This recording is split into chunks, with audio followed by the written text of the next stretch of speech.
Hi, folks. Steven here. Tonight we're going to be doing our discussion of the music of Pokemon Conquest for the DS. We're working our way through the fifth generation side game music discussions at this point. As usual, I have Anne from Pikapi Podcast who has come in here. This is going to be kind of an interesting one, both because of the game and also some of the cultural influences in there. I'm glad Anne is here to help explain some of the stuff that I recognize but don't always know the names of. But this is a very, very interesting one there. And be sure to share any comments you have about this game or its music. Like I said, as usual, we'll do a game discussion after we finish our music discussion. But Anne, let's see, we don't have a full pre-show. I did not have time. Thank you to Anne for being accommodating. We had some difficulty scheduling this. Anne was busy last weekend for Memorial Day weekend. I'm busy this upcoming weekend because it is Milwaukee Regionals for Pokemon. And unless I'm in a cast, a full body cast, I'm going to try and make it to that one. So that's why we're recording this on a weeknight, which we usually try to avoid doing. But in any case, so we were able to squeeze this one here. But as a result, I don't have a pre-show with or without AI art. They are fun, though. Maybe another time. Yeah, but we'll certainly be working through that. So be sure to put in any comments you have for the music of the game and whatnot. Anne, why don't you go ahead and introduce yourself? Let us know what you've been doing lately. Yeah, so I'm Anne Werner. I run Pikapi Podcast, which is a Pokemon anime podcast. I guess it's technically a rewatch. I like to say I was doing those before. That was the cool thing. But we're in advanced generation now and just slowly plugging our way. We're dipping back into some Pokemon Chronicles episodes. So Gary is going to be showing up here pretty quick. I have a lot to say about him. And then also slightly Pokemon related for the next 4 weeks, you can catch me live in person, or rare sighting of myself in the wild, in the tall grass in Heber City. I'll be running a booth at the Heber Market on Main, selling a lot of Pokemon acrylic paintings and watercolors and art prints. So I also believe I have some knit dolls of the Pokemon variety. So if you want to see me like for realsies, come find me there. That's pretty neat. I know. I mean, like earlier this year, I got a chance to interview someone I met at Anime Milwaukee who was doing terrariums. So make sure you take plenty of pictures of whatever you're selling there so that we can take a look later for those of us who can't make it in person. So glad to hear that one.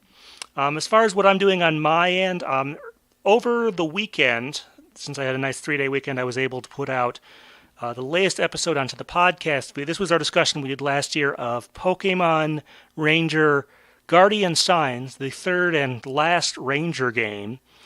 Sadly, we were not able to get that out in time we did do the live discussion while you could still get it on the Wii U eShop, but now, of course, that's no longer a possibility, so you'll have to dig up a used copy. Just in case you're curious, Conquest, I'm pretty sure, was never on the Wii U eShop. For whatever reason, just because it was so late or whatever. But in any case, I did get that out there, and we talk about that game, obviously the music of it. We talk about Aaron Carter for a fair bit, because we recorded that right after he had passed, and so on and so forth. I'm trying to think if there's anything new musically happening with Pokemon right now. I know the dub is progressing through the end of the original series. Like in Canada, they're already getting up to like aim to be a Pokemon Master, whatever they're calling it here. They have a different intro that uses the original English Pokemon theme in there, which is kind of interesting. And I'll see it more. I need to keep plugging through my Netflix stuff on there just to keep up to date and do a better job there for sure. But so that's definitely interesting on that front. But like we don't know what they're going to do. And I assume that when the Scarlet Violet thing comes out, they'll have obviously a theme song for that. Perhaps the last couple seasons they did, like for the last season of Journeys, they did. Echo Smith did the theme song. They're not a super famous band, but not unknown either. And I suspect they'll do something similar for Scarlet and Violet. So we'll see how that all shakes out. Also, the fact that it's still a ways to the DLC for Scarlet and Violet, and also no news of a side game coming up anytime soon. Nothing new since that presents at the end of February. Maybe something we'll find out next month when Nintendo does their replacement for not E3 not existing presentation. Obviously, Nintendo proper has been busy with Tears of the Kingdom for the last few weeks, getting that out there, and I mean, fair. it's done very well. I expected it to. I haven't played it myself because I played enough of Breath of the Wild that I feel like I got my money's worth, but I didn't make it all that far in it. I think I prefer more compact overhead Zelda games myself. Mm-hmm. Okay. Like Link to the Past is one of my favorite games of all time, possibly my favorite game of all time. Yeah, so, all right. Well, I think, like I said, since we don't have a proper pre-show, remember you can type in comments anytime, or if you're watching this in replay, please do that. We will try to work those into this discussion or a future discussion. But I think, as per usual, let me boot up my recorder since I had those turned off for a while. But I think we're going to do our usual stuff here. So just for the folks at home, while I'm waiting for these to finish booting up, let me sort of explain how this all works. So the way this works is we do maybe a 30 to 40 minute thing on the game's music. We'll start off doing some background information on it. The people involved, our initial experience, so on and so forth. And then we've each picked out 3 songs from the game that we wanted to highlight. Then we sort of give some overall impressions. We usually go through some feedback, and then we talk about our next thing. And then we leave a little bit of a break. And then we come back and we talk about the game itself. So that's sort of the arc of these discussions. This is obviously sort of the raw, with warts and all version of our discussion. At some point, probably later this year, we'll get around to where I put out the nice polished version on the podcast feed. I guess one other thing I should mention, although I haven't put out too many totals, YouTube now has an official system for podcasts. I did round out the playlist I had of Pokemon movie end-theme discussions with all the remaining episodes, so that is up to date through Secrets of the Jungle. Another reason we don't have that much musical stuff on the horizon. We have no idea, other than supposedly there's a Detective Pikachu sequel, but of course there's also that Writers Guild strike. So that might be hampering that. And I wouldn't expect that movie to come out until probably 2025 at least, if they filmed it next year, but more likely 2026, which is a very long time, really, for a... All right. Well, in any case, we're going to get started here, start recording. So just leave a pause. Let me go ahead and hit record on my side. Oh, it's in pen record on the... Okay. Yeah, so I have a couple recording things here, one for a backup of Anne's side and one for my own audio. Anne, are you ready over there? Yes, I am. All right, so leave a little bit of a pause, and then I will do an introduction. Hi, folks. Steven here. I'm on the phone with Anne from Pikapi Podcast, and we're continuing our journey through the music of Pokemon side games. We're in Generation 5 at the moment, and we've come to Pokemon Conquest for the Nintendo DS. So this is a pretty interesting game in terms of its lineage and such, because, of course, this is a crossover between Pokemon and the Nobunaga's Ambition series of games. So there's two worlds colliding there, I guess you could say. As far as when this game originally came out, let's see, it came out in 2012, regardless of where you live.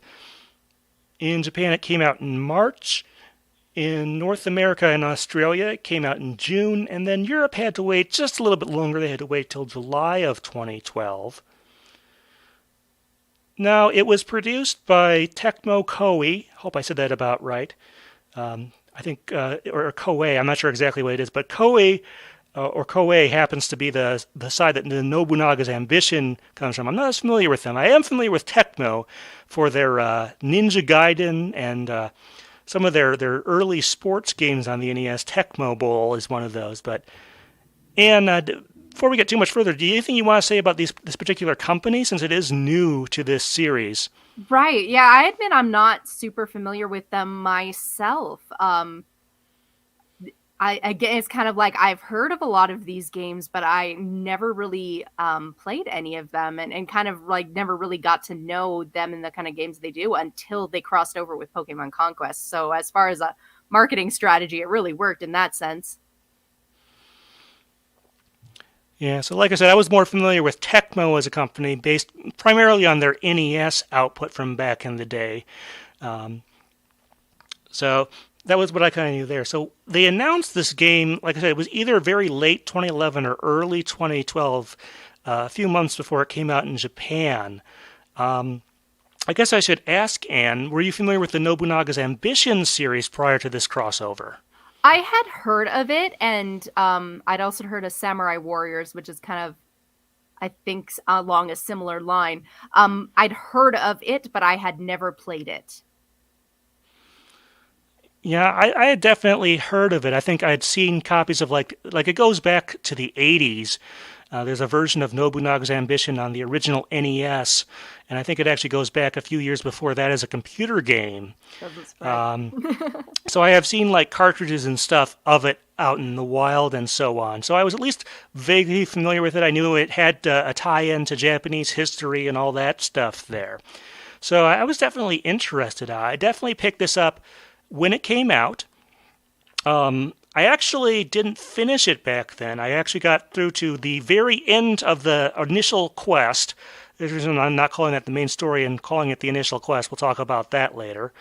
Um, and to sort of put it down for a while, I think probably Black and White 2 came out around that time and some other stuff. And I finally did actually finish that initial quest for this retrospective that we're doing here. And did you play this back in the day, or what was your situation like? I absolutely played this back in the day. Like, I remember when they started announcing ads for this, and I believe like it was in the early days of my podcast. And I think if you go back far enough, you can hear me flipping out about it because one thing about the Pokemon anime is that they are not the slightest bit subtle in their idea of Pokemon trainers being like daimyo or shoguns or lords, and the Pokemon being their loyal vassals or their samurai, and especially like Ash being Nobunaga and Pikachu being Ranmaru. Like, they are not subtle in the slightest. So I was so excited for this game. It just felt like the perfect mesh of everything Pokemon was kind of trying to do with the culture around Pokemon battling and Japanese history. And yeah, I bought it when it came out. I played through every single bonus content. I loved this game. Yeah, this game definitely has its die-hard fans in all of this. So definitely something kind of important in that regard. And just going back to the promotion briefly, actually, I think at this time in the Black and White generation, the UK band, they must have had some connections to some Pokemon people, but One Direction was actually like brand ambassador this time, and I know they cut a promo or something for this game, which was very, very interesting. The band members were born in like the late 80s and early 90s, so they would have been of the almost perfect age when Pokemon came out, so it's not surprising that someone in that range, much like we see today with musicians in their 20s and 30s getting pulled in to do stuff like Pokemon 25. But I did want to kind of mention that in there. All right, well, let's sort of talk about then the musical production on this game in terms of who worked on it. So the name I have here is Shinichiro Nakamura. Hopefully I got that right. I always have to express that when I have a Japanese name. I'm never quite sure. But as far as what this person that I was able to find credits on him for, first of all, he worked on some other Nobunaga's Ambition series games, including there was another game that came out on like the HD consoles a year after this one that he also worked on. Also some Dynasty Warriors, Dragon Quest Heroes, an Attack on Titan game. And what can you tell us about him? Much the same. He's kind of just one of those many music composers we've found who kind of just keeps to themselves and you know, just isn't publicly I don't know, having a huge profile. He does have a Twitter though, but yeah, he does a lot of games of very I don't know, grand adventures like Dynasty Warriors, Samurai Warriors, Warriors Orochi, the 100 Years War, Bladestorm, like, so just a lot of war and like big dramatic soundtracks, it seems. All right, well, gotcha there. Okay. 1 second here. Sorry, one more note. I do have his last credit as 2016. Anything more recent than that?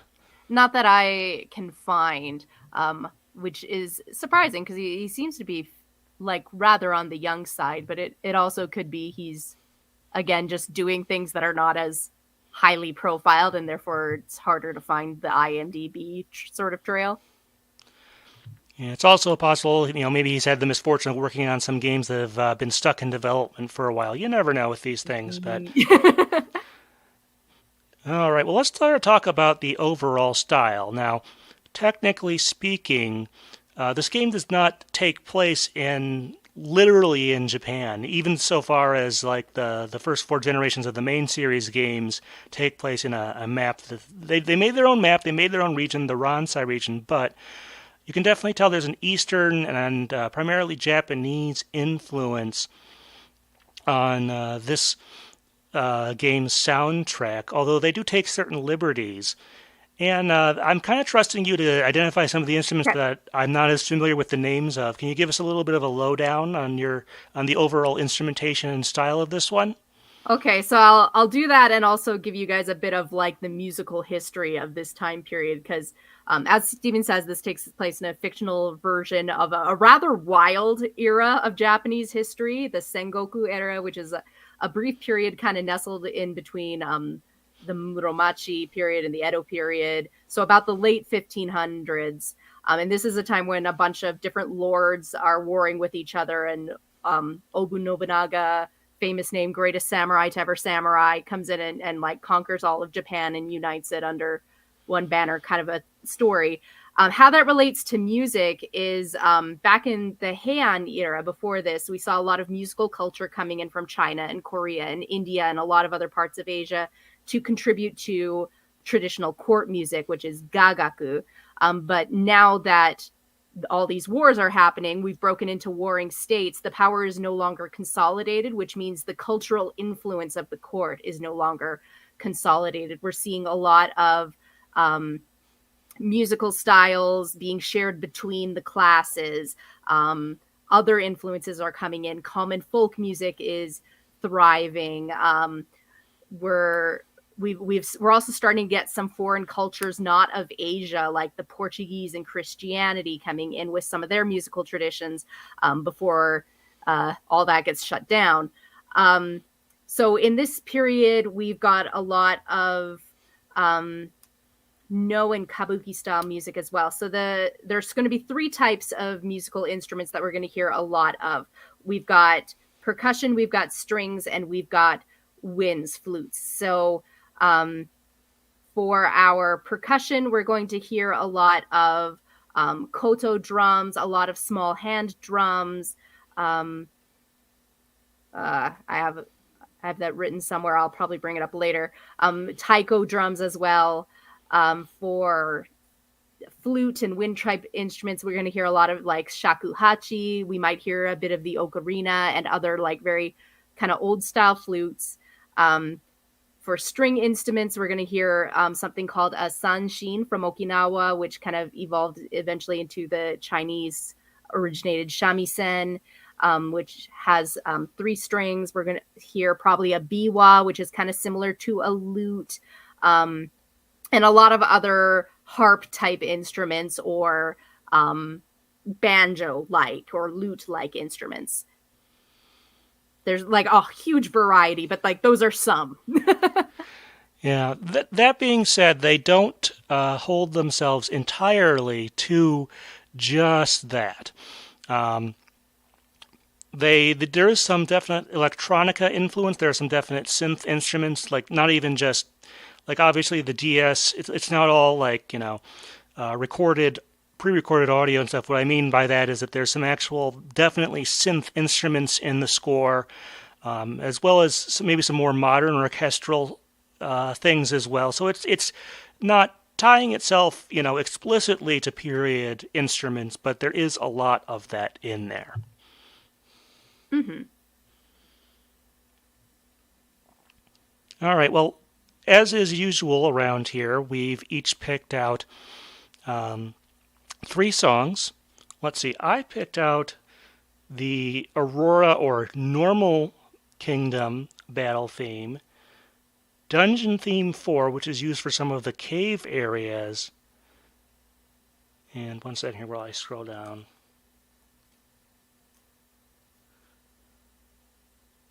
And the Valora or Steel Kingdom battle theme. And what did you pick out for this one? So I picked the Electric battle, the Poison battle, and the Staff roll. And I did not write down which those first 2 kingdoms were in. I was going to, and then I didn't. But that's okay. I'll help the folks at home out here. The Electric Kingdom is called Violite, and the Poison Kingdom is called Viperia. At least we assume that's how those are all pronounced. We obviously don't have, as usual, we don't have an official soundtrack release or anything like that, so some of these titles are inferred and whatnot, and you might see different names out there, but hopefully this gives you a pretty good idea.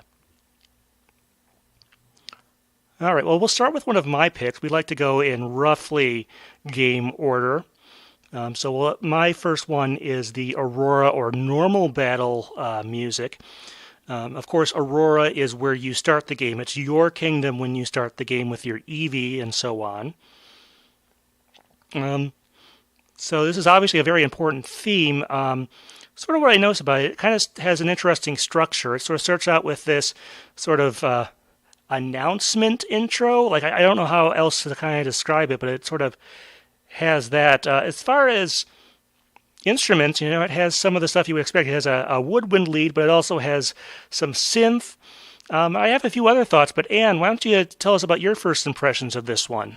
Yeah, so for this one, we got like a very strong beat and rhythm going with a stringed instrument and some very small drums playing under what sounds like, as you said, synth chords.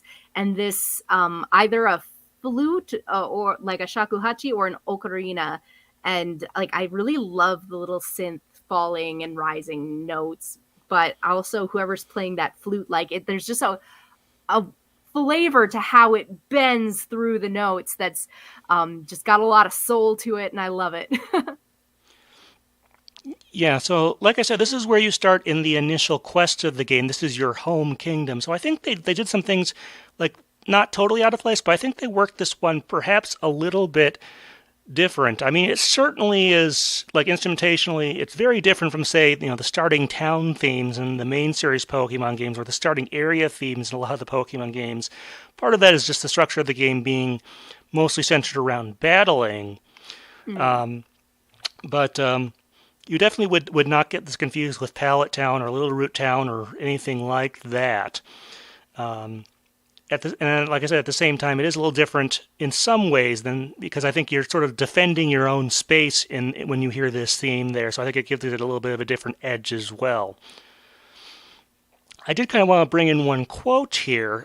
If you've played Pokemon Go, you've probably heard this one, although I think it originates somewhere earlier. But the phrase, normal does not mean weak. In Pokemon Go, you'll hear some of the grunts who have normal Pokemon in there. I think it originates from somewhere else, like I said, but that's, I think, kind of the impression they were going for here is they want to say, yes, you are the normal type kingdom, but that doesn't mean you're weak or defenseless or stuff. And I think, I don't know, that was just kind of a thought I wanted to put out there. Anne, any ideas of your own? I mean, I can think of several gym leaders who agree normal does not mean weak. It fits with you being like the main character and, starting with your Eevee as the normal type. Like, normal type is the type that it's not really special effective against anything, but it also has very few weaknesses. So it's kind of it kind of gives you an even playing field and like this potential to like evolve, as it were, into whatever direction you want um, to defend your kingdom. Like, I don't know, it kind of fits. I feel like um, for the purposes again of you just being the main character, and this music sounding very very strong and very able to take on whatever personality you as a player have um, for the battle. All right. Well, then, Anne, why don't we go to your first pick? This is Violite, the Electric Kingdom, and their battle theme. What kind of caught your attention here? Yeah, so the strings kind of caught my attention because it like there's some plucked string action going on here, and unfortunately I'm not familiar enough with all these instruments to recognize them all sonically. But if it's not a biwa lute or a shamisen, it might be that instrument that's kind of like a table of plucked harp strings. But I just found that a very fascinating sound alongside either an electric guitar or an electric bass. And the overall feel is something that the modern Shina Ringo, a musical artist from Japan, would play. She's done a lot of stuff in her career, kind of mixing very traditional with very modern type of sounds. And there's definitely some synth rolls, very techno like, and then a very like again traditional classical Japanese Chinese kind of chord progression. The feel of the melody is very similar to a song I love called Senbon Zakura. So it's just overall got this very beautiful fusion of classic and modern to it. Interesting. As far as instruments go, I did notice this one has some what sound like electric guitars on there, which we mentioned they kind of bend the rules a little bit on some of the instruments in here. And if you're going to do it somewhere, I guess this is going to be one of the kingdoms where you can certainly get away with it a little bit. I assume you noticed those as well. Oh yeah, yeah. Like I said, that was kind of one of the things that drew me to it. And I also like that the melody has a bit of an up and down quality to it. I mean, granted, that's kind of what a melody is, but that was sort of the words that came to me when I was listening to this. Anything else you want to sort of put out there about this one? Um, it kind of has a cool edge to it, and it kind of just gives you the feel of like, yes, this is classically inspired, but like the Ransei region and this game kind of exists in its own place. This beautiful fusion of classic and modern music, of classic and modern ideals. Because the plot of this game kind of makes Nobunaga look a lot more heroic than he may actually be in real life. So, like I don't know, just a kind of a way to kind of blend modern and classic and fantasy and reality into, like, I don't know, just a very interesting storytelling place. All right. Well, let's go on to my second pick then. This is Dungeon Theme 4, and I put in parentheses cave. So, yes, each kingdom does have its own battle theme, but once you've sort of conquered a kingdom, you can go in there and you can explore various areas that each kingdom has. Some of them will have places like where you can mine for gold or you can buy items, but they usually have at least one or two areas where you can go in and battle some Pokemon that are just wandering around there. And there may also be some NPC Pokemon as well when you do that. But those have their own set of 4 or 5 different possible themes. And one of those is indeed a very cavernous area with a lot of gray stone, and I think also some like poison water or something like that in there. And it has this very distinct theme in it, and it actually has a little bit, sets itself a little bit apart, I think, from some of the other music in the game, still within the style framework of the game. But it has a more ominous tone, and I think it's a little bit slower than most of the other music in there in this title. And it's got a choir. And what were your first impressions about this one? Yeah. So, I had so many impressions. Like, for starters, I love the little hand drums. It sounds like it's possibly a kotsuzumi, which is the word for the little drums I was looking for earlier, that would have been used in kabuki and folk music. But I also heard like a harp-like instrument, and I tried really hard to see if I could identify it, and I couldn't. I came down to either a kugo or a taishogoto, but it might actually even be a tonkori, which is an instrument used by the indigenous Ainu people of Japan. And like I said earlier, I'm not familiar enough to tell these by sound, but I really tried hard. And whether it is the tonkori or not, like that struck me about this track that they're really pulling in a lot of different varieties of traditional Japanese instruments, not just the shamisen, not just the taiko, and stuff like that. And if they did manage to work in a tonkori and, like, again, the indigenous Ainu people's music into here, like, we're really getting a beautiful sweep of all that Japanese music is, because it is so rich and deep and variety filled. And very often as Westerners, we only hear like one very stereotypical type of sound. So Wow, I knew you'd be very knowledgeable on this. I'm so glad I brought you into this series. I'm like dusting off all my college passions that like only got half researched. So like y'all in the comments, feel free to tell me where I'm wrong. But yes, we do accept corrections or whatever there. But as far as some other things that I noticed, I think, well, I think I have a tendency to always try and point this out, but I think this one gave me a little bit of a mystery dungeon feel that I can't really put into words beyond that. But some other things that came up with, as a cave theme, there's definitely like a watch your step aspect to this, as well as I think a little bit of a dripping, like it might be kind of a wet cave, which kind of makes sense because I think there are some pools of poisonous water or stuff like that. And I feel like this does sort of echo that type of situation while still being, sort of in the realm of what you expect from this game. mm-hmm. All right, well, Anne, let's go on to your second pick. This is Viperia, the Poison Kingdom, and the battle theme for that. I have some thoughts on my own, but I think I'll give it you the first take on this one. Okay, so this track really stuck out to me because with all the plucked and strummed strings here, there is a very Indian or Pakistani or Middle Eastern flair to this rhythm and to the way the notes are plucked.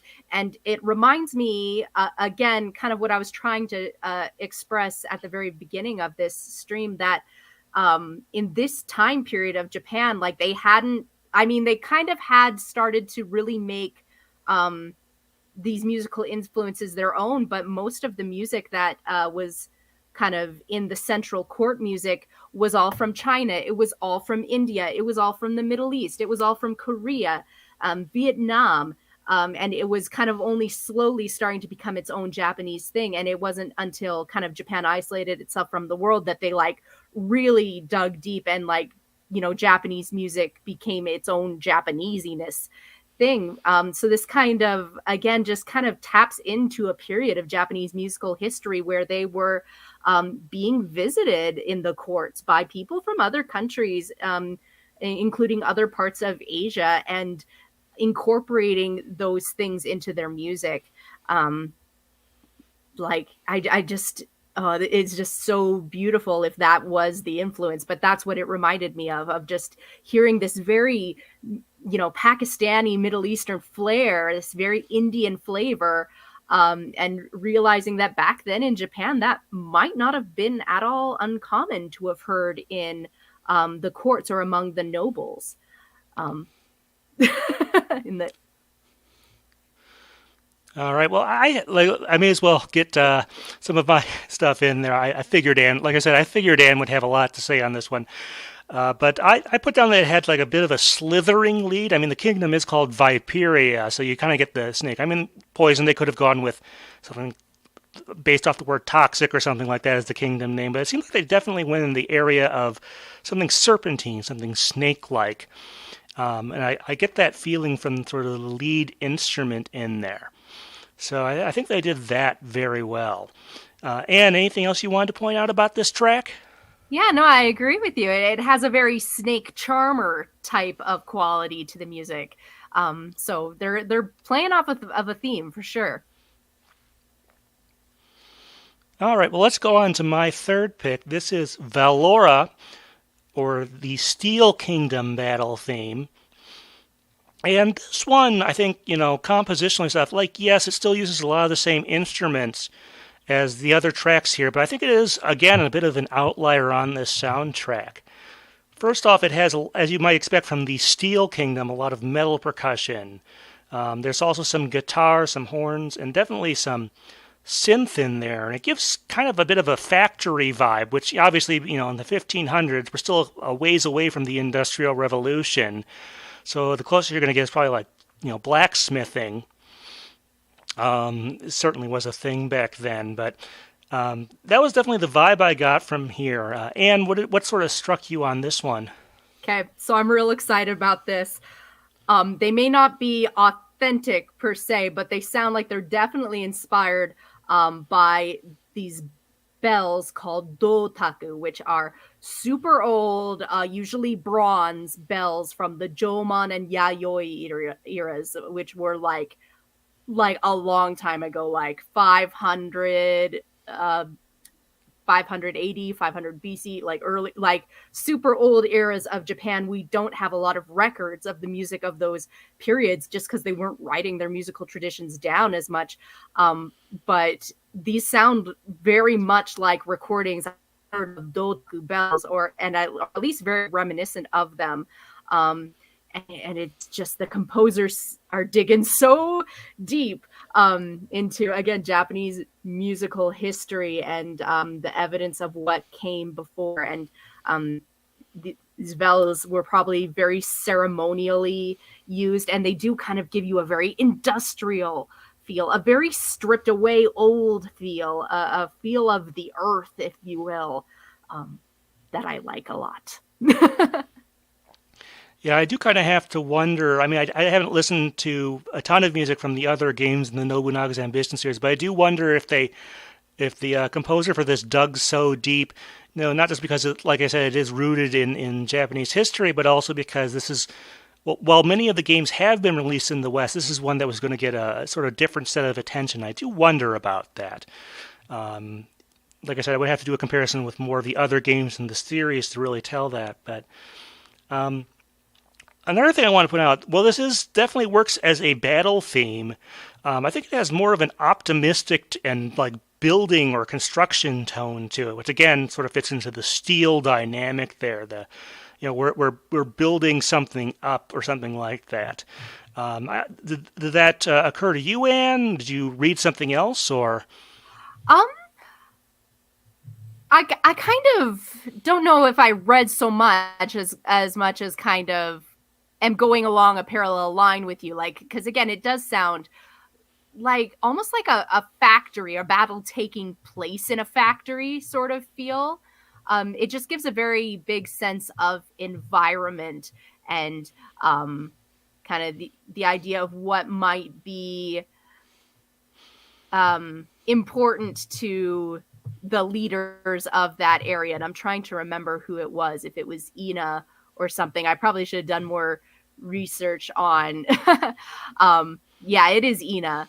Probably should have done more research on who she was in history, but and like maybe that has something to do with where Japanese history was going at the time, but I do agree with you that it does sound like it's evocative of stuff other than just the battle. It's also about space and about this of the area and stuff like that.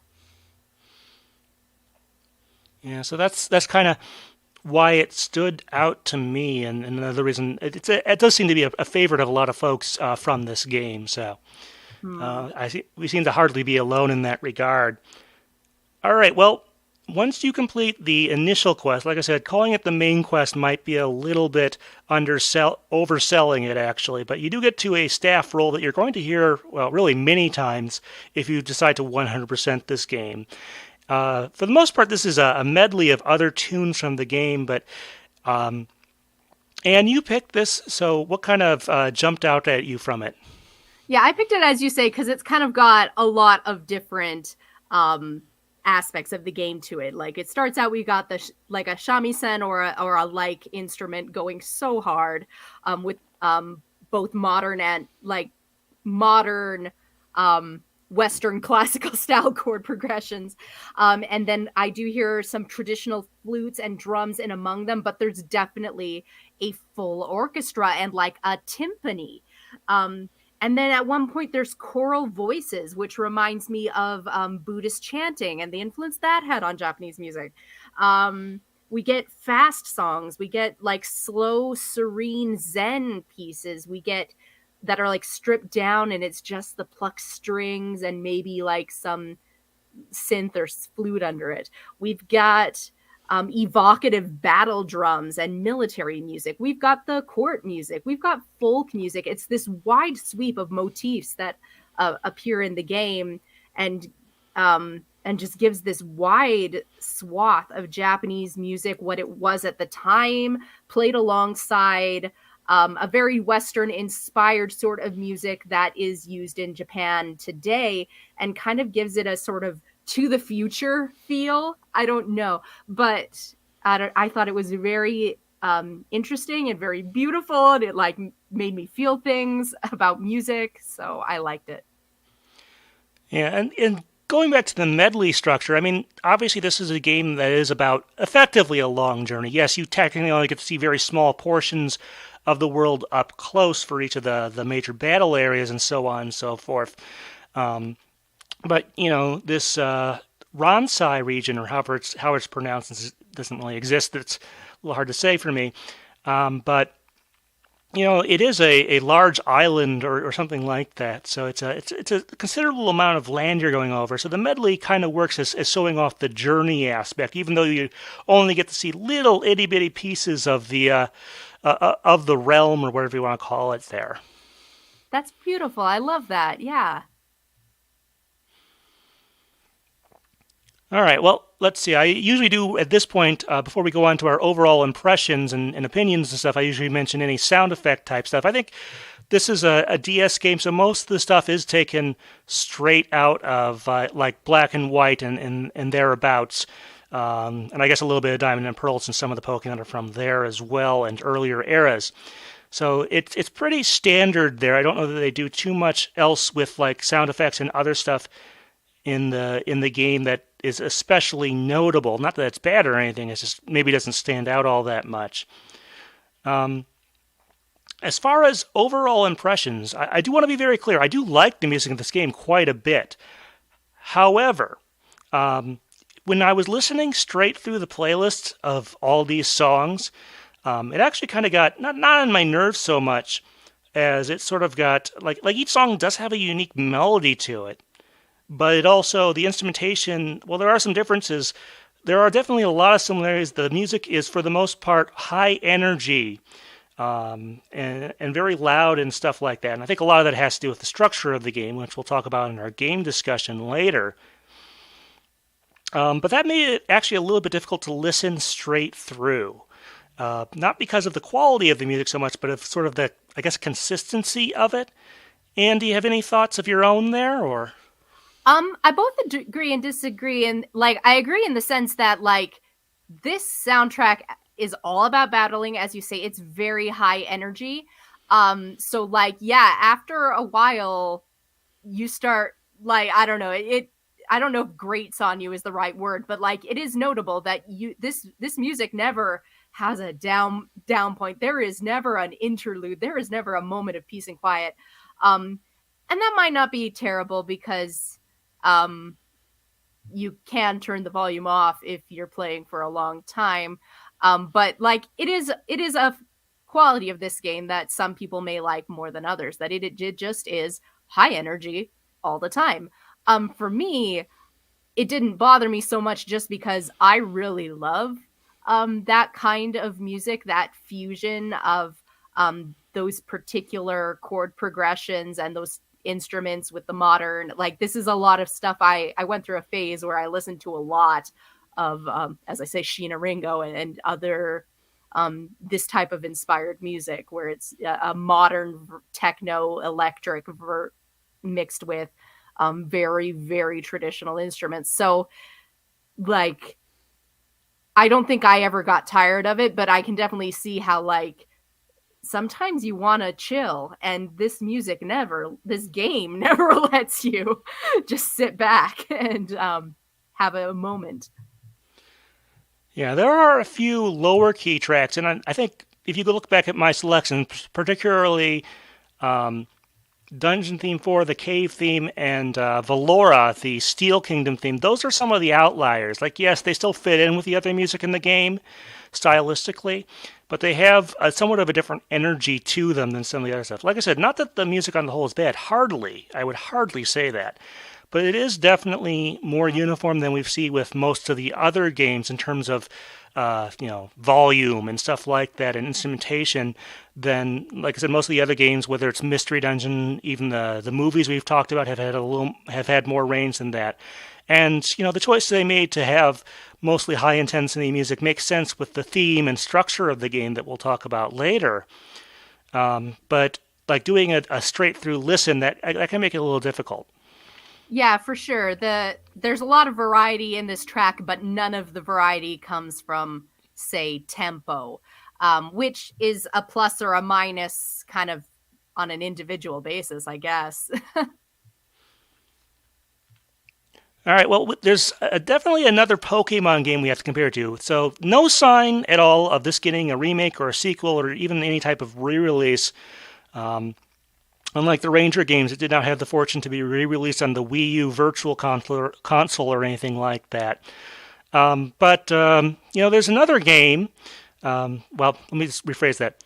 But if you look at the map of the Ronsai region, it certainly looks like a certain legendary, or I should say mythical Pokemon that is also prominently featured in a game that came out last year in 2022. Of course, sort of the goal of uniting the whole region is to encounter Arceus, the deity-style Pokemon. And of course, last year in 2022, we had Legends Arceus, which is actually labeled as a main series game. And although there are some definite similarities, there are also some major differences musically between the two games. And we'd be remiss in our duties if we didn't do some comparison. First of all, Anne, I'll ask you, can you give us a little historical context? Legends Arceus, as I think most people hopefully know, takes place in a much more modern era than Pokemon Conquest. So that's one big difference. Can you sort of explain that there? Yeah, so Pokemon Arceus is kind of loosely based off a period of Japan titled the Meiji era. And what was going on in this this kind of time is Japan, like as I kind of mentioned earlier, it kind of isolated itself from the rest of the world. Like they kicked out all the white people and were trying to kind of find their own identity culturally, and we're trying not to be influenced by the West specifically.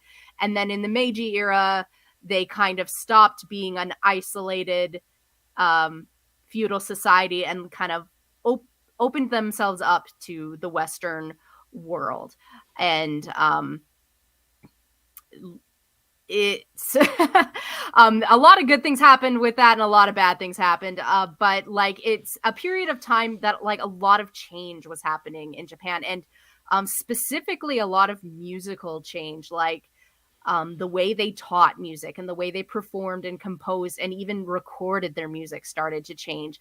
If you've played Pokemon Arceus, you'll notice that a lot of the costumes, some of them look very like what we think of as traditionally Japan. Some of them look very Western. There's like 3-piece suits and things. So it was a very interesting and diverse and wild time.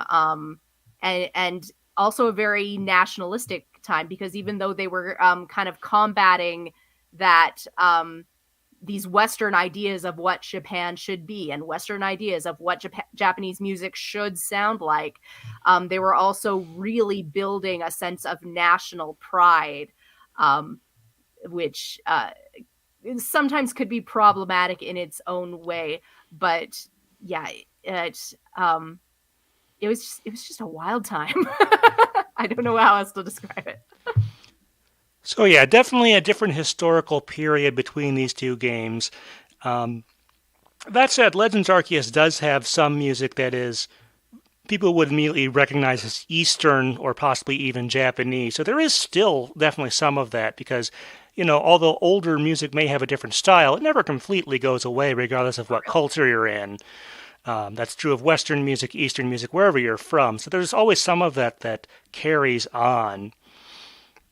But I think another reason the music in Legends Arceus is different is, first of all, the game is structured very differently. We'll maybe talk more about that in our game discussion, but just to briefly say it, in Legends Arceus, while there are battles, the game is not as focused. In fact, during a lot of the game, you're actually exploring or even sneaking around to try and take care of tasks. So the volume level, I guess you could say, is a lot different. There's also a fair amount of music that I think is sounds like it comes straight out of the game set in the more modern era, like Brilliant Diamond, Shining Pearl, which came out a few months before Legends Arceus, so on and so forth there. So, although there are some commonalities there, those two games, for a variety of reasons, do go in distinctly different directions, and so on. So.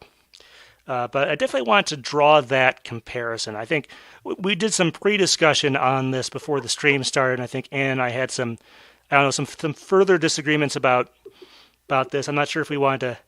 Well, I guess Ann, I should ask you anything you want to add to all of that, since I did most of the talking in the segment, and you should probably nothing personal. No, it's. This is definitely kind of an area where we have some disagreements on what we want it to sound like and what it did and what we think about it.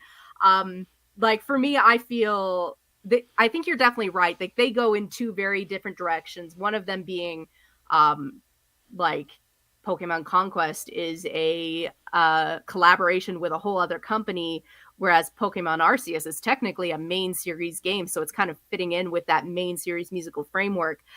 Definitely Pokemon Arceus takes a much more mystical sort of flavor, while Pokemon Conquest takes a very high energy battle, electric techno flavor. For my part, I hear a lot of traditional Japanese musical instruments and influences in Pokemon Arceus, both like traditional in the sense of like dating way back to period like Heian era Japan, and also stuff that kind of gives me feels of Meiji era music specifically. And it's possible that I might have a better idea of what I'm looking for when it comes to that. But I definitely feel there's a good comparison to be made of like observing how they made different routes. I think trying to compare them and saying I think it would have been better one way or another, or wanting it to sound more Japanese is getting into territory that I don't feel comfortable with.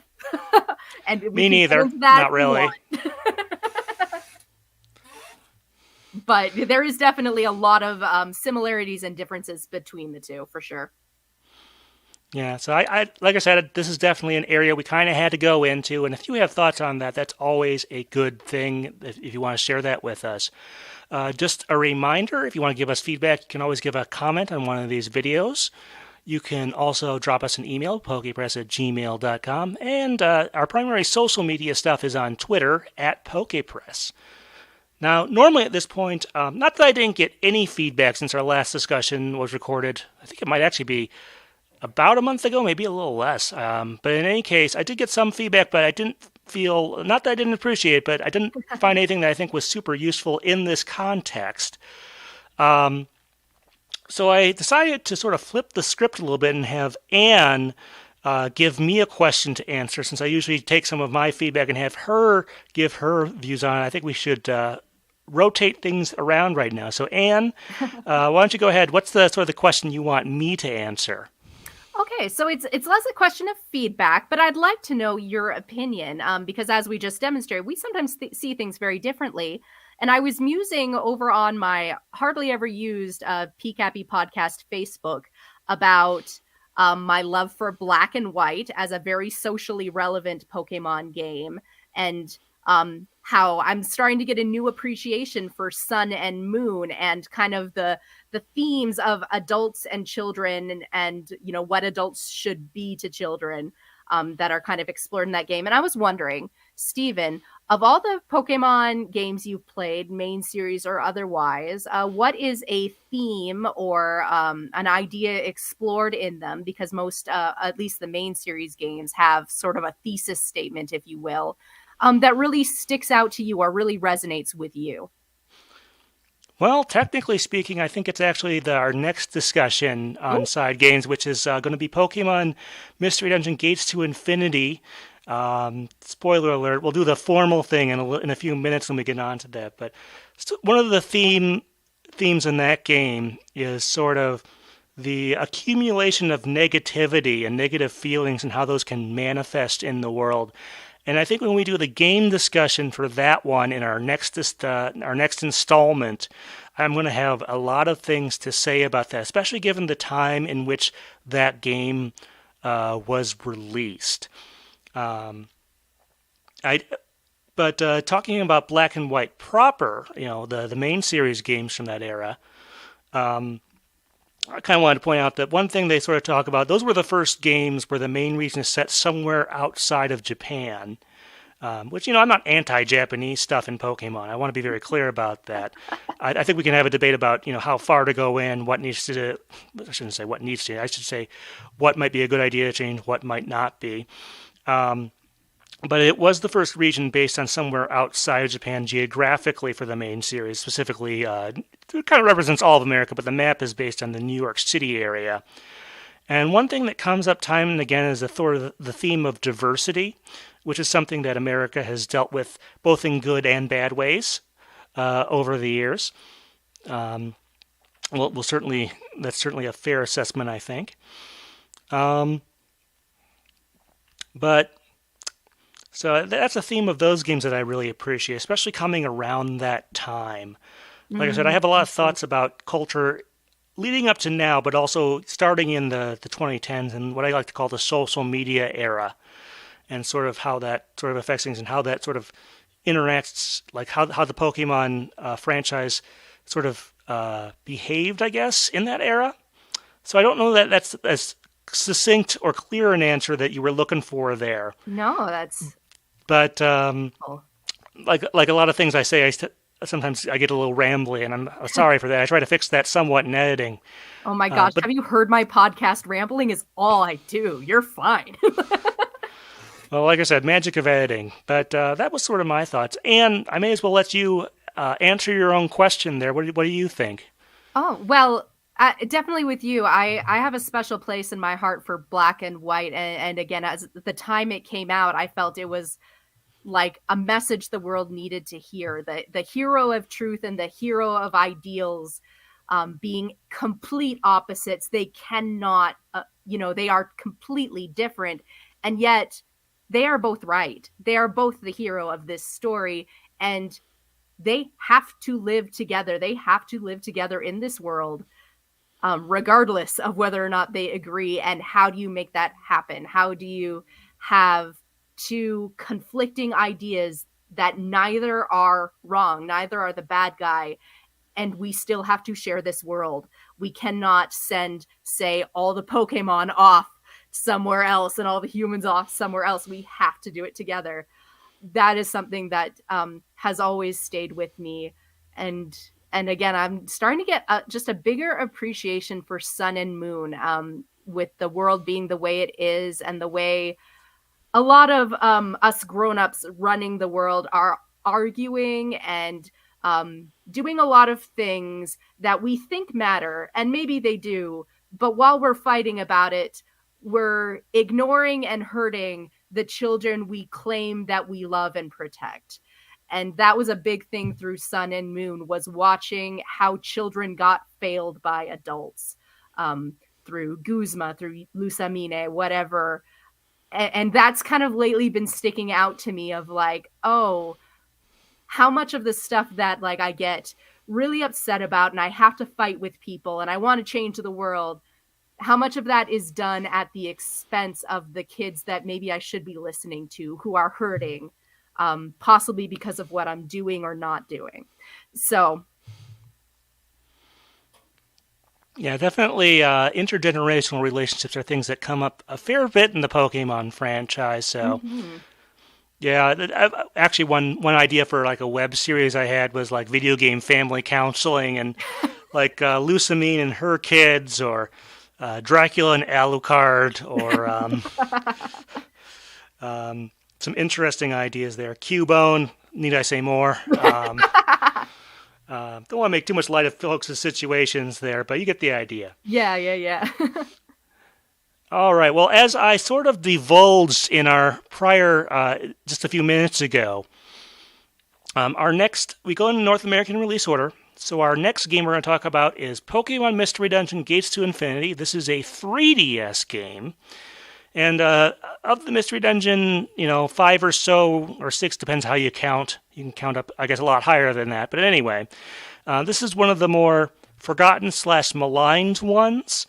But I think I am a defender of this game, and we'll find out why, both musically and otherwise, when we talk about that. And did you get a chance to play this when it came out? I don't know if you had a 3DS. This is not super early in the console's history, but still fairly, early-ish, certainly before X and Y came out. I don't know, what was your sort of experience there? I think I did not. I know I've played other in the Mystery Dungeon series. I think this one might have slipped away from me. Well, at this point, your only option, if you don't have a copy of it, will be to find a used physical copies. Yeah. So good luck with that, since the 3DS eShop closed a month or two before we recorded this. But we'll definitely be discussing. But we'll definitely be discussing that game, so stay tuned for that. Until then, Anne, thank you very much. Thank you. This has been Stephen Reich. All right, folks, thanks. All right, so we'll leave a little bit of a pause here. If you do have any comments about the music that you wanted to get in here or the game, go ahead and toss those in the chat. We will still can try to work those in. We can always splice them in editing. It's another part of the magic of editing. But please do try and get those in. If you're watching this in replay, try to get those in, and we'll try to work them into a future discussion. Yeah. Let me get a little water here, and then we're going to do our game discussion, because there is a lot to talk about this game structurally and so on and so forth. I have a fair amount of notes on that. I figured we'd probably actually get a fair amount of material in this one, just because of the being a crossover and some of the historical context and cultural context on this one. Yeah, if I were more educated, like, I'm sure you could do an entire podcast series on Pokemon Conquest. I'm sure, like, there's just so much going on here. Like I said, this side game has some definite hardcore fans who are really, really into it. So, okay.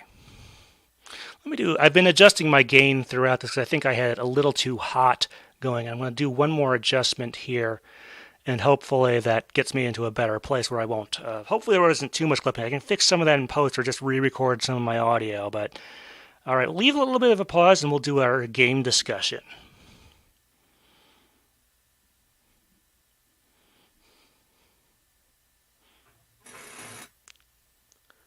All right, well, the music gave us plenty to talk about, but we definitely still want to do our game discussion as we usually include here.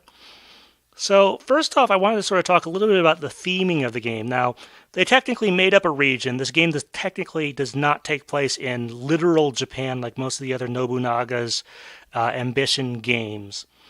But one thing I definitely found interesting about it is that there is a certain romanticism, and maybe I'm misreading this. Like I said, if I'm being a cultural, I don't know, noob or whatever you want to call it, or misinterpreting stuff, and please do let me know. But it seems like there is certain reverence for the this era and this era's like conflicts and stuff like that I don't think would translate well if you tried to make like a version of this game that was set in Europe or America. Can you sort of comment on that? Am I barking up the wrong tree, or? I definitely don't think you're wrong. I would like to caveat everything I'm about to say with the obvious fact that I am very white. and not Japanese. So I didn't go through the school system. What I have observed through my college classes there and my reading and my things is, yeah, this is a period of history both by Westerners and Japan that, like, when you think of period Japan, immediately your mind goes to Sengoku era, 1582 Nobunaga, like the greatest samurai to ever samurai. And over the years, he's kind of gotten a larger than life sort of mythos attached to him and what he was doing. And especially in this game, they really kind of make him have some very noble goals in unifying Japan, which, like, I don't want to, I didn't know him. He may have had some very noble goals, but he also was doing a lot of things for power. And his idea to unify Japan involved killing a lot of people.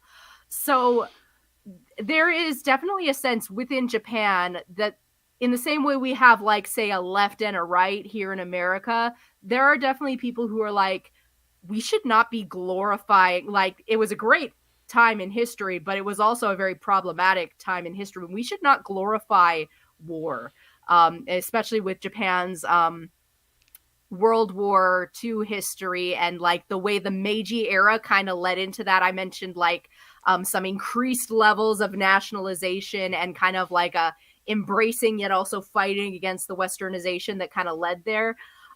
There are a lot of people who are like, as much as this is a precious part of our history, maybe let's not put too much reverence and kind of make it into something it wasn't, a romanticism, if you will. And there are also people who are like, no, like, this was the time when the ideals of Bushido were, like, at their strongest. Like, we need to go back to that. It was when we started deviating from this, shall we say, and, like, letting in Western ideals and things, that we started to go off track and become something we're not proud of our Japaneseness anymore. Like, so again, I'm white.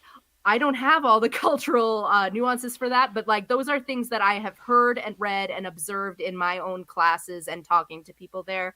So I don't think you're wrong, Stephen, in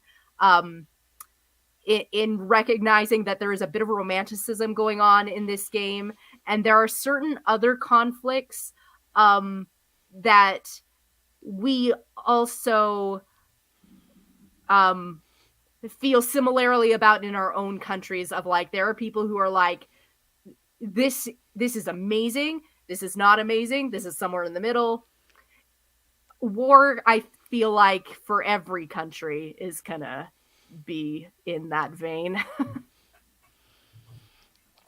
Yeah, I mean, it's not like there aren't things like that for Western culture, particularly European medieval society. I mean, Fire Emblem is sort of set in a fictionalized version, like it's clearly inspired by medieval Europe to a degree in there, with knights on horseback, and also artillery. Well, mostly it's pre-artillery for the most part. I haven't played it, an immense amount, but, like, you mentioned some of the stuff that, there was a lot of, this is war. In real life, war is very violent and there are casualties.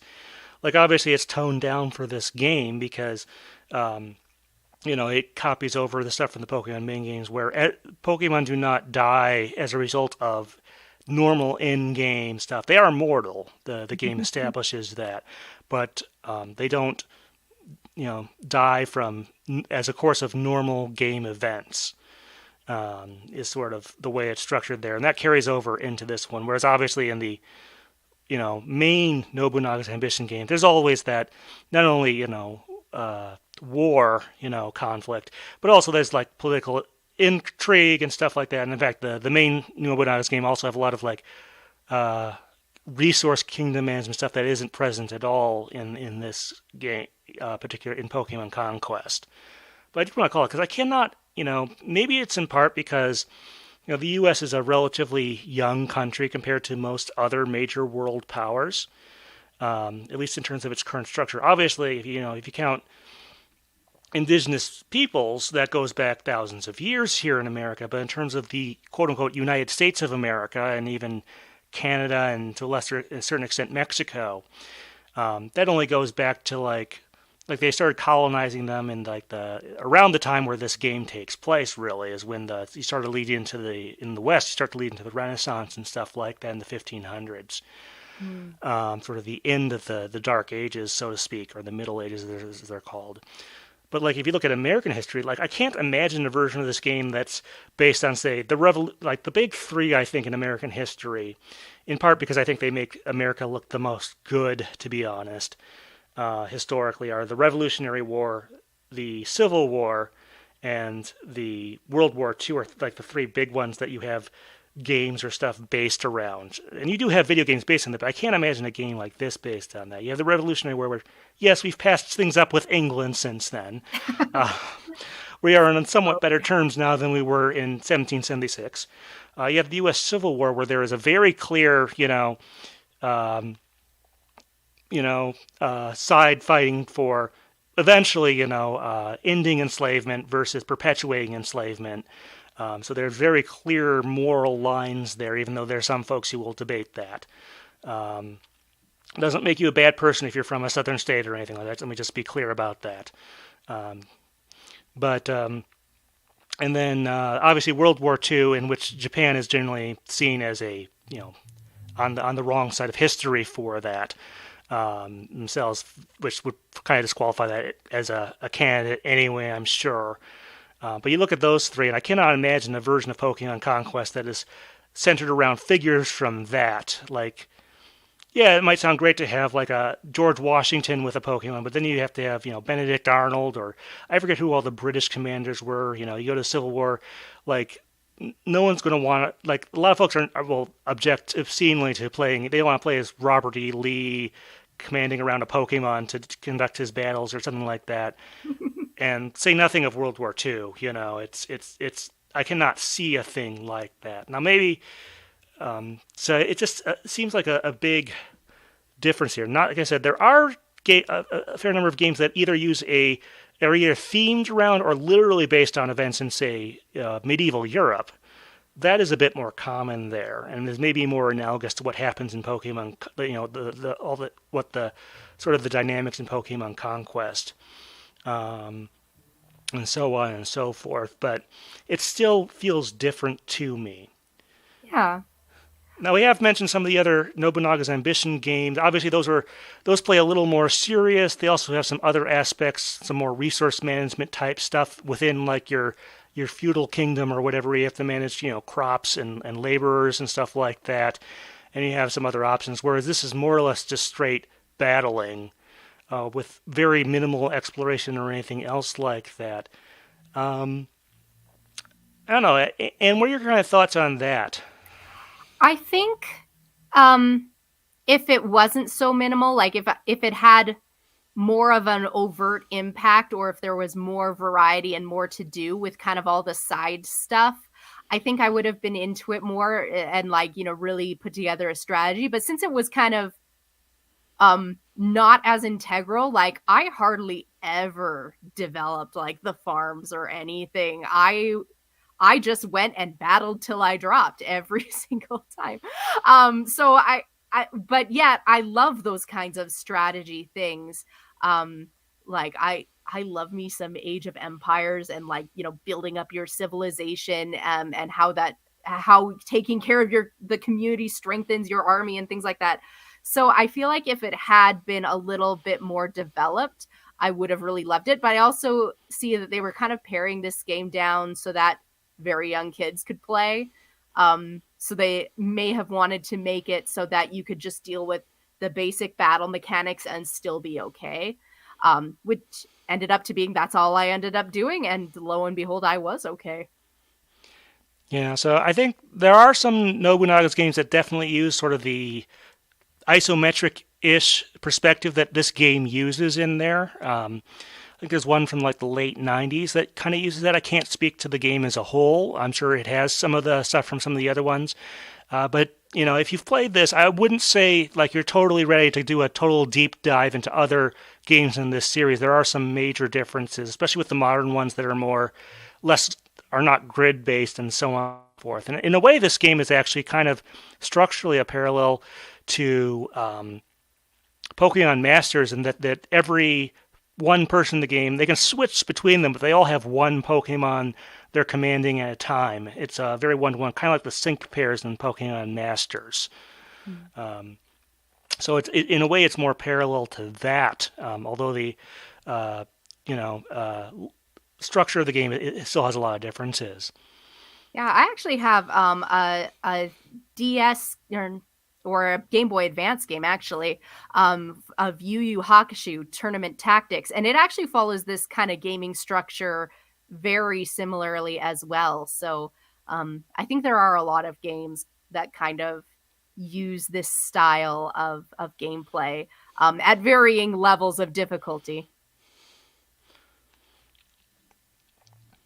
Yeah, but going back to the Pokemon side, I mean, they do bring in a lot of mechanics. This is before X and Y, so there's no fairy type. So there's 17 kingdoms, one for each type that existed at the time, which I guess is a nice coincidence. I think there's also like 17 kingdoms in the main Nobunaga's games or whatever it is, or something like that. If I was reading some of the historical stuff correctly or stuff like that. So that just happened to work out very well, or they fudged it a little bit. I'm not sure, and can clarify on that in a moment. But you have types. Now each Pokemon only has one move they can use, although each person has their own special warrior ability, and you can also carry an item for that Pokemon to use during battle. But it does bring into that stuff, and they have abilities as well. So I think they did a pretty good job there. I think that's one reason that the game differs a fair bit from other Nobunaga's Ambition games structurally so much, is that they did really work hard to bring in as much Pokemon stuff as they could. Was that your impression, Nan? Yeah. And it was very interesting to see like the logistics and the ideas behind which historical figure got which Pokemon and which land did they live in and how did they use their items and, what were their tactics? Like there's a lot of care that went into this and a lot of interesting applications to battle strategy because of it and to the loving of history, depending on how deep you want to dive into these historical characters. Yeah. As we've kind of implied before, is that a lot of the characters you meet in this game, well, they definitely take liberties with their appearance and things like that. A lot of these names are, actual Japanese historical figures, despite the fact that this game exists in a region that is technically not Japan.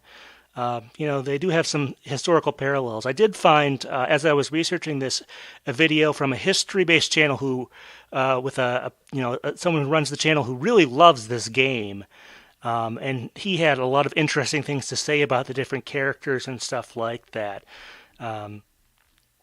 So that was a fun watch, and I'll try and link to that in the episode notes when I put this out on the feed.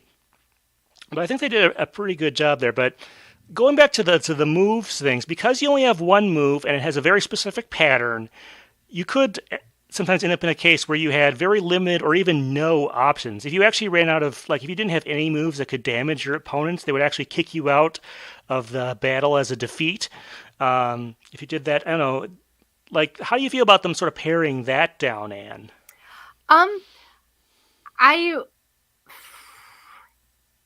I mean, I don't know how to say what I feel about it. Like it's different for sure than the main series games and maybe different than some other games. It took some getting used to for sure. Like when you win a character over to your side and you're like, all right, let's go into battle. And it's like they have like an Iggly buff or something that only knows how to put people to sleep. And you're like, well, there went that.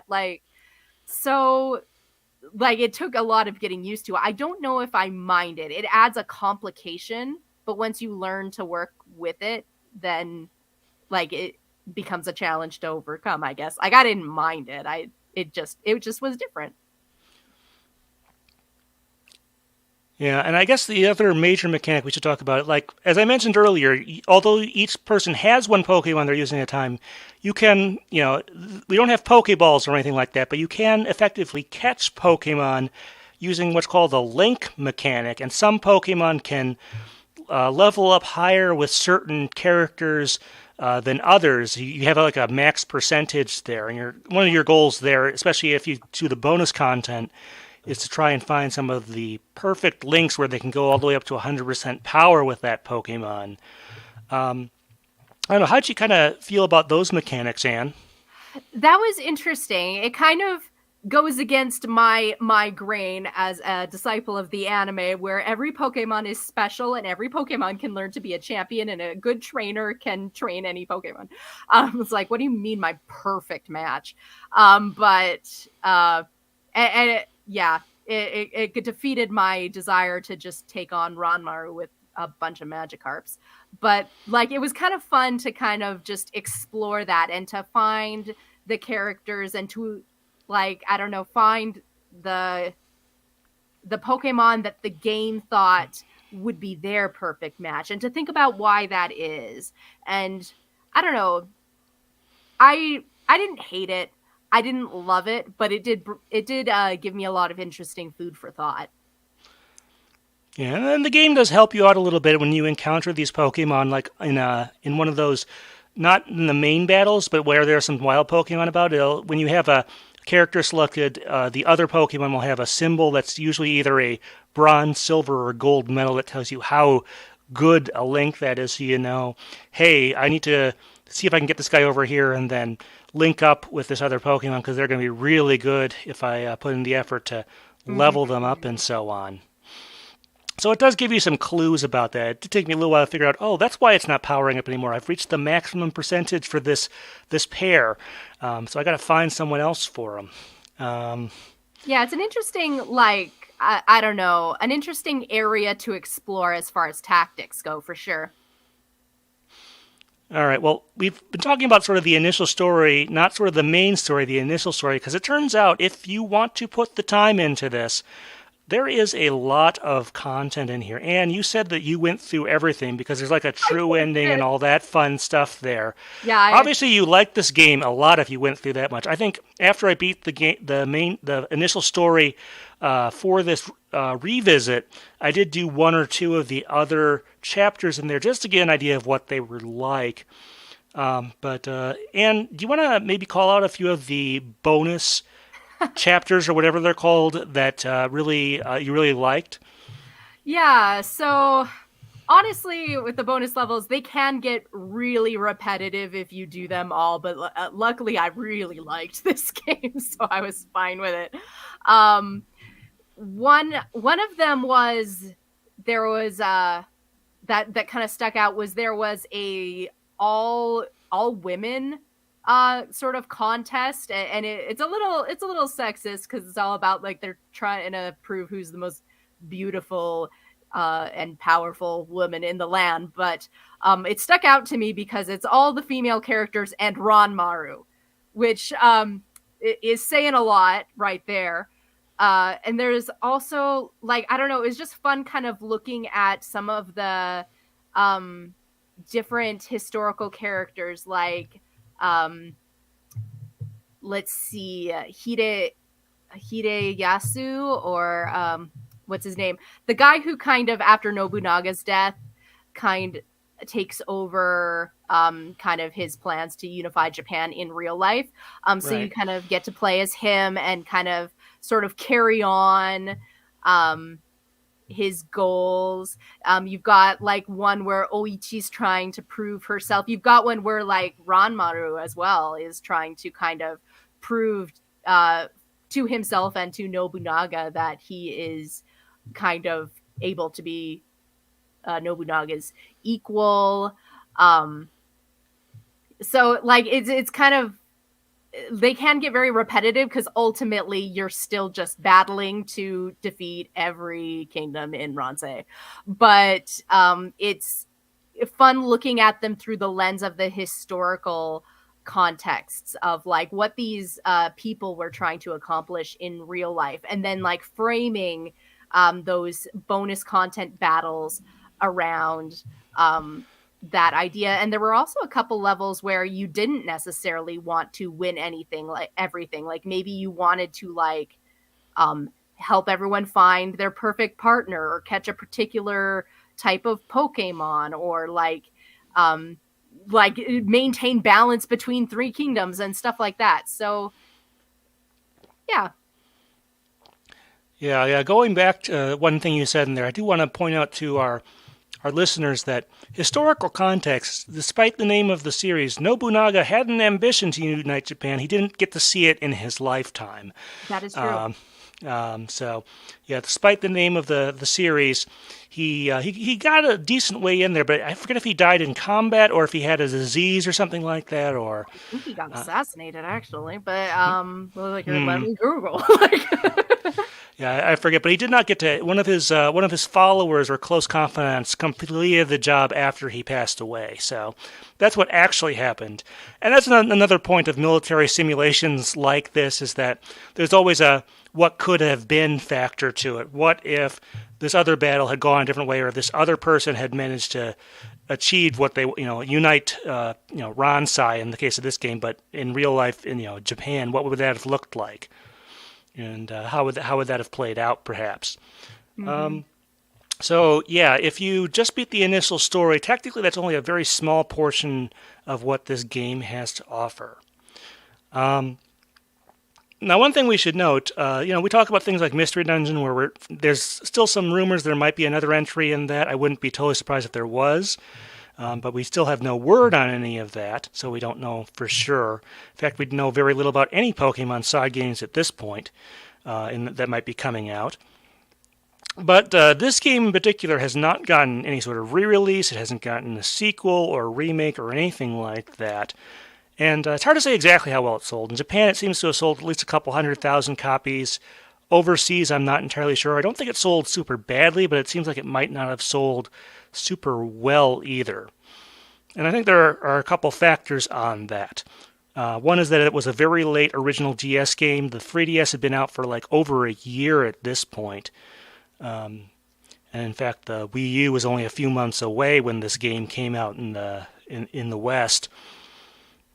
So that's one thing that may not have helped it. Also, fifth generation, usually the second generation on the same platform, whether that's, gold and silver, black and white, sun and moon. We'll see how Scarlet and Violet turns out sales-wise, but it always tends to be a little less popular than the first one on that platform. And fifth generation in general has, somewhat unfairly, I think, been maligned in general. I think there may be some legit criticisms of some of the designs and whatnot, but it seems like I tend to think it was the victim of being the first generation release in the first social media era, but we'll probably talk about that more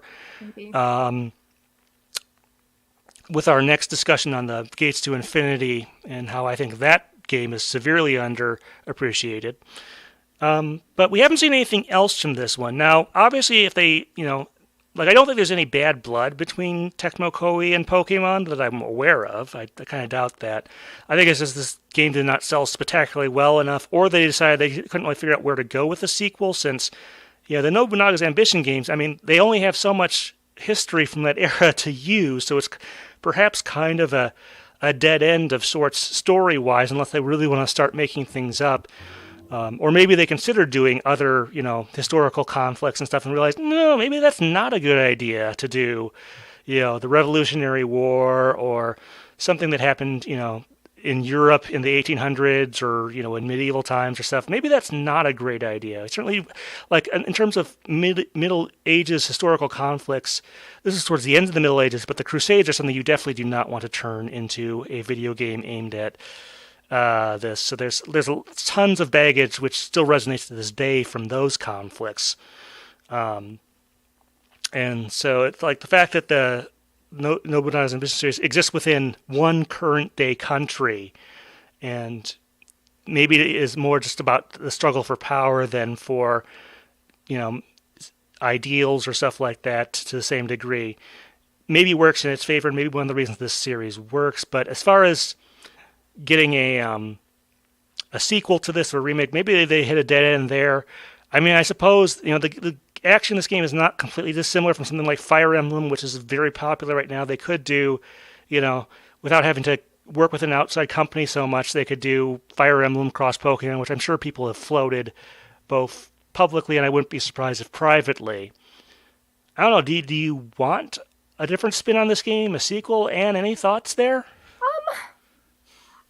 I kind of feel like it's. I kind of feel like it's a one and done in a way that, like, I don't think they had plans for a sequel. I think they honestly were like, this is one great singular idea. Let's make this one great singular game. I do think there is potential. I, like, just off the top of my head, what about a game where they explore, like, Yayoi era Japan? And, like, it's maybe not as war based, but there is a question of exploring and expanding this island of Japan and discovering new Pokemon and battling to establish a community. And you could, like, really have developing the farms and the mines and things like that, like, come into it. Japan has indigenous people that were there before Japanese people from, say, China. like there's a lot going on in Japan that I don't know about, but the fact is Japan does have indigenous people, the Ainu people. Okinawa has a rich cultural history. Like, there is a potential for some people who know a lot more about that than I do, for the idea of two cultures meeting in that nation of Japan and it becoming what Japan becomes through the lens of Pokemon. That has a lot of rich potential, that could have battling without necessarily war type conflict, that could explore a lot. And that's just off the top of my head. I think there's potential, but I don't think it'll ever happen. Yeah, we had mentioned during our music discussion we did a comparison to Legends Arceus, and I think some of the ideas, like in terms of culturally and stuff, it's kind of may have matriculated there. In terms of setting a Pokemon game in a specific time period, which this game obviously did, but Legends Arceus did in a somewhat different way. It's structurally more similar to a quote-unquote normal Pokemon game, but it does have some of those elements there. And people have sort of speculated if we get another Legends game, which, given the sales of Legends Arceus, seems likely, although, you know, given the cycle they're going on, could be a little while before we see that. But if we get there's 3 other regions that are based on regions of Japan. There's also obviously, you have, maybe this is, American bias, but you have a lot of choices if you did a Unova Legends game in terms of time periods. People said everything from, like, the colonial area to, the Harlem Renaissance to, Prohibition era or whatever in the New York City area. Those are all very interesting. Like I said, maybe a little biased because, we're Westerners, but you could probably do something similar with Kalos or Galar, and something like that. And that might be the true legacy of some of the ideas in this game. Even if this game never gets a direct follow-up, it does seem to have, it is quite possible it's had an influence on the series in a way like that. That's a really good point. Like, there are so many periods of history that exploring them through a lens of Pokemon would be really enriching and provide a kind of a fresh and maybe less emotionally charged take on some of these events as well. Like, my mind always goes to Japan just because, as I said in the beginning, Japan is not subtle about the fact that Pokemon kind of represents some of the best Bushido type ideals. And because of that, it can explore a lot of times and places and ideas in Japan very eloquently and very beautifully. But the fact is that Pokemon, the kind of the way Pokemon works can apply to so many other places throughout the world and so many different time periods, and can kind of bring that same beauty and childlike simplicity and deep connection to, like, you're right, there is so much potential here. And even saying that, though, if you look at the original, Red and Blue games, even prior to them being, localized for North America and the rest of the world, there are some definite Western influences in there. For real. Well, yeah, because you have Lieutenant Surge, which is the Lightning American in the original version. Yep. There, clearly influenced by Guile from Street Fighter, a Japanese game series, but an American character within that franchise. Mm-hmm. You have, the tomboy mermaid Misty, someone from Game Freak obviously liked The Little Mermaid, which, of course, as we're recording this, that remake just got released.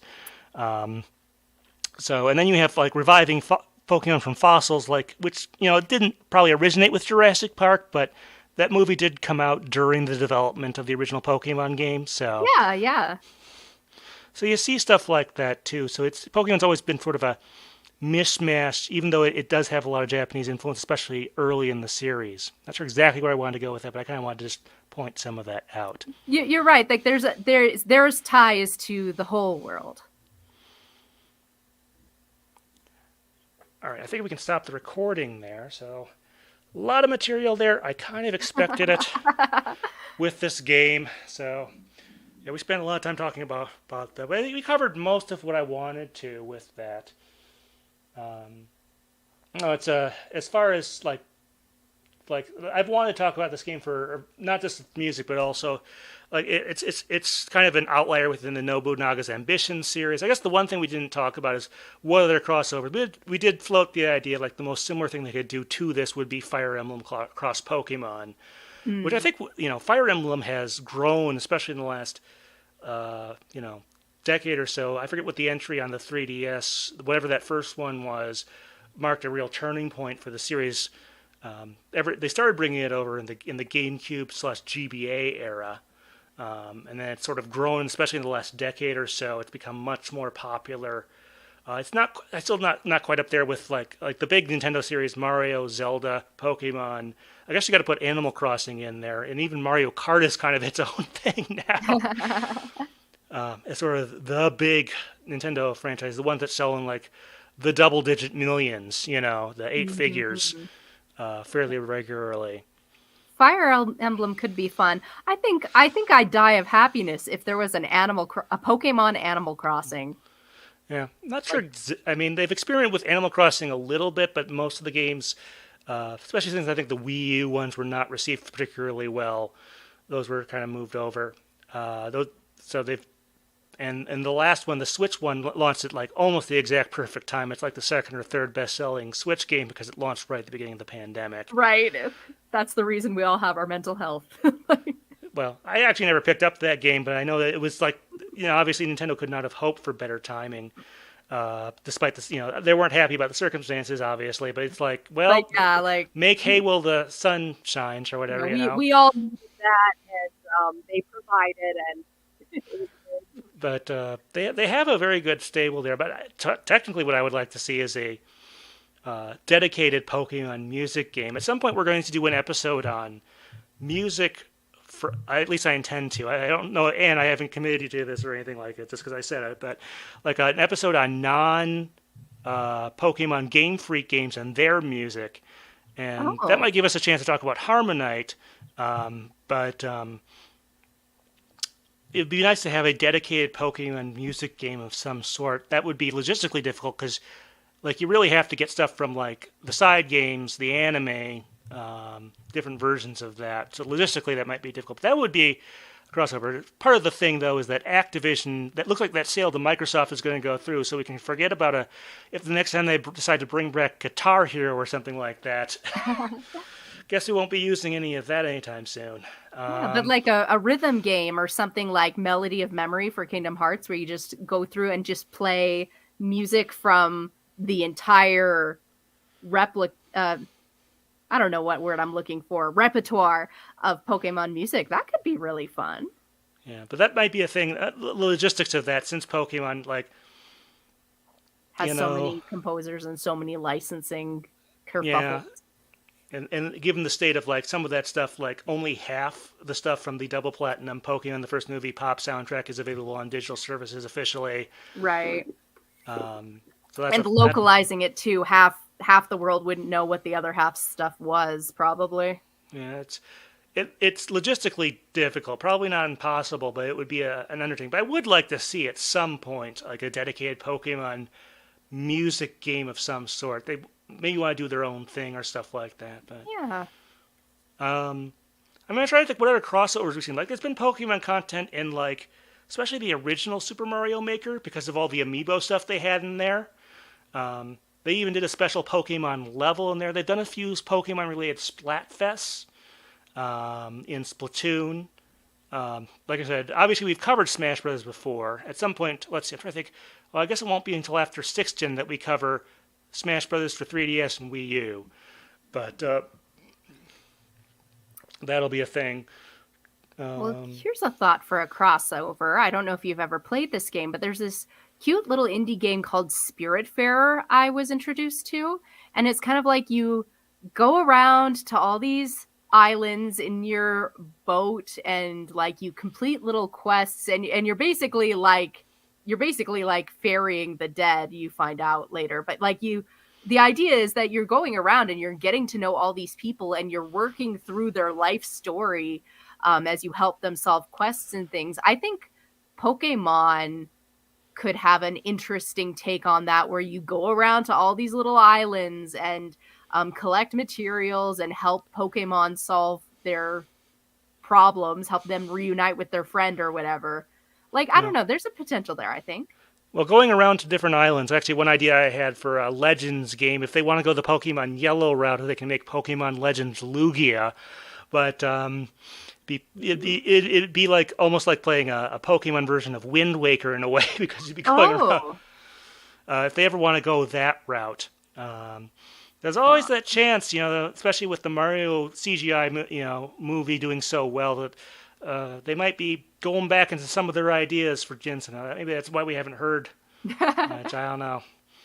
Yeah, I really do. Like I said, we are hitting a bit of a weird kind of lull in the Pokemon world. Not completely, but like, because the DLC for Scarlet and Violet is so far off, and we don't know what's happening in the West with the new Scarlet and Violet TV series, like music-wise, what they're going to do with, like, what the new opening theme and stuff will be.